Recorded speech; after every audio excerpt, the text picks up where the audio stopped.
দর্শক, এই মুহূর্তে পল্টনে আছেন সহকর্মী শাহিদুজ্জামান সাকিব, যুক্ত হচ্ছে তার সাথে। সাকিব, একটু জানতে চাই ৮ দলের সমাবেশ কখন নাগাদ শুরু হবে আর কি বলছেন নেতারা?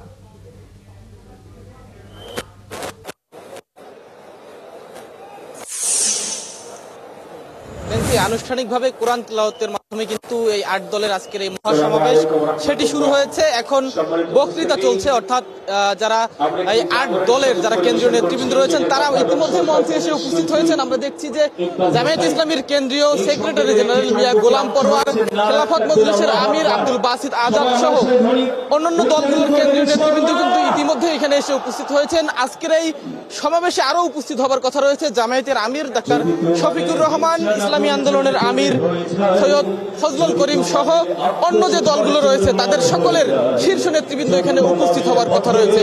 একটু জানিয়ে রাখি যে ৫ দফা দাবিতে বিগত কয়েক মাস ধরেই কিন্তু তারা রাজপথে আন্দোলন করে আসছেন। মূলত যেসব দাবি নিয়ে তাদের এই আন্দোলন, জুলাই সনদের বাস্তবায়ন, তারা এর আগে জুলাই সনদের ঘোষণা, আইনি ভিত্তি সহ নানা দাবি করছিল। এখন তারা বলছেন জুলাই সনদের বাস্তবায়ন তারা দেখতে চান।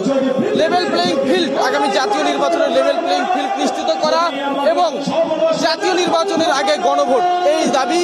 এছাড়া আপনি জানেন যে বিগত আওয়ামী লীগ সরকারের সময়কার যত অন্যায় অনিয়ম রয়েছে সেগুলোর বিচার নিশ্চিত সহ মোট 5টি দাবিতে তারা আন্দোলন করে আসছিলেন। সে 5 দফা দাবিতে তারা আসলে বিভিন্ন পর্যায়ের আন্দোলন করেছেন। সভা, সেমিনার, স্মারকলিপি দেওয়া থেকে শুরু করে নানা রকম আন্দোলনের পর আজকে তারা এই মহাসমাবেশের ডাক দিয়েছেন একসঙ্গে 8 দলের যৌথভাবে। তারা বলছেন যে এই সমাবেশ থেকে তারা সরকারকে কঠোর বার্তা দিতে চান।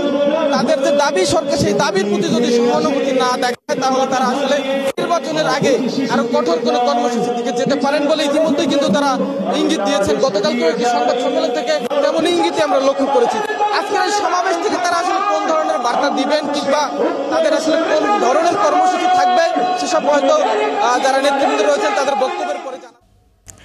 সাকিব, আপনাকে ধন্যবাদ।